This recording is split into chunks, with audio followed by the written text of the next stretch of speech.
Iran की राजधानी Tehran में हमास के मुखिया इस्माइल हानिये की हत्या के बाद से ही ईरान बौखलाया हुआ है। ईरान के supreme leader Ayatollah Ali Khamenei ने साफ कर दिया है कि वो इस हमले का बदला हर हाल में लेंगे। और अब लेबनान में ईरान के राजदूत मोज्तबा अमानी ने हानिये की हत्या को लेकर एक बहुत बड़ा ऐलान कर दिया है। मोज्तबा ने कहा कि हानिये की हत्या का जवाब आ रहा है और इजराइल को अपने इस आतंकी अभियान का जवाब जरूर मिलेगा।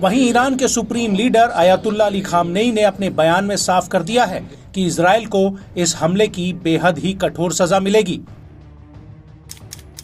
आयतुल्लाह अली खामनेई ने कहा कि हम इस्लामी राष्ट्र प्रतिरोध मोर्चे और गौरवशाली फिलिस्तीनी राष्ट्र के इस बहादुर नेता और उत्कृष्ट मुजाहिद की शहादत पर शोक व्यक्त करते हैं। अपराधी और आतंकवादी इजरायली शासन ने इस कार्रवाई के साथ अपने लिए कठोर सजा की जमीन तैयार कर ली है और हम इस्लामी गणतंत्र ईरान की धरती पर शहीद हुए उस व्यक्ति के खून का बदला लेना अपना कर्तव्य समझते हैं। वहीं हानिये की हत्या के बाद विस्थापित फिलिस्तीनी और राजनीतिक विश्लेषक अलमोर का कहना है कि हानिये की हत्या के बाद गाजा में युद्ध विराम के लिए चल रही बातचीत पूरी तरह से पटरी से उतर सकती है और बंधकों की रिहाई की उम्मीद और लंबी खिंच सकती है।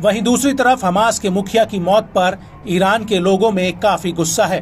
लोगों का कहना है कि इजराइल ने हानिये की हत्या करके अपने अंत का रास्ता खोल दिया है।